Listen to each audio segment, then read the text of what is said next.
او داسې شعرونه وایم د یو ملګري غوښتنه وه د روایاتو خلاف دي بیا راپاڅېدم چې هغه د مینې نه منکر دې راشي وی مطلب مې دا دی چې دلبر دې راشي ساه مې وځي چې په ارامه وځي د کبرجن لالي خبر دې راشي زه د ژوندون د چارو وتی یمه ما لکه مرګ راځي نو زر دې راشي ګل ګل ځواني مې انتظار وخوړه زما ورک شوی مسافر دې راشي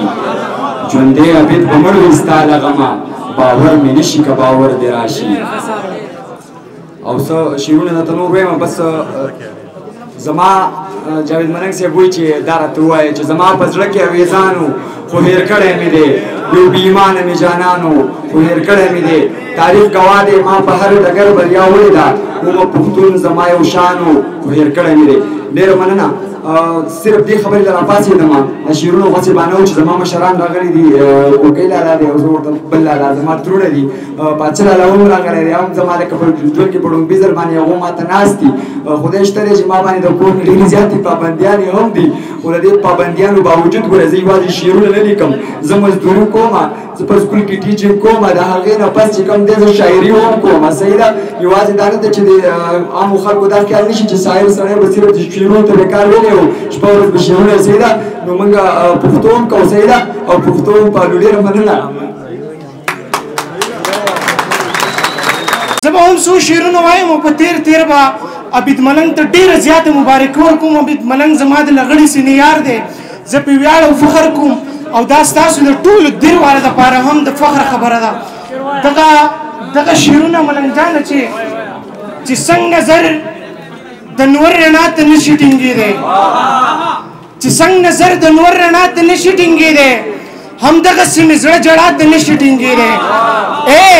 تاله به د اوسپنې زړګی چېرته پیدا کړم د غوښې جوړ زړګی خو تا ته نشي ټینګېدی مننه تاله به د اوسپنې زړګی چېرته پیدا کړم د غوښې جوړ زړګی خو تا ته نشي ټینګېدی چې هلته کې به ورو سره څرنګه ژوندون کوي چې کوم زړه د دنیا ښکلا ته نشي ټینګېدی مننه او دغه څو شعرونه هم وایم چې که تاسو نه اورئ نو بیا به کښېنو ځکه مې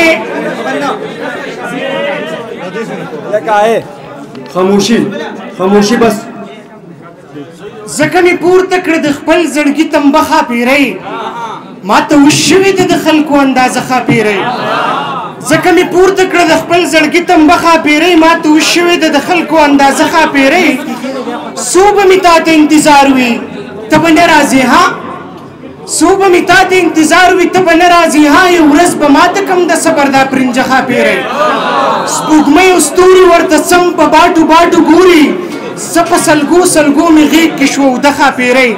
هسې نه والوځي زمانه ما یوازې پرېږدې نو د کېږمه په دغه اندېښنه ښاپېرۍ که هغه ګل ښاپېرۍ راشي ورته غږ وکړي نو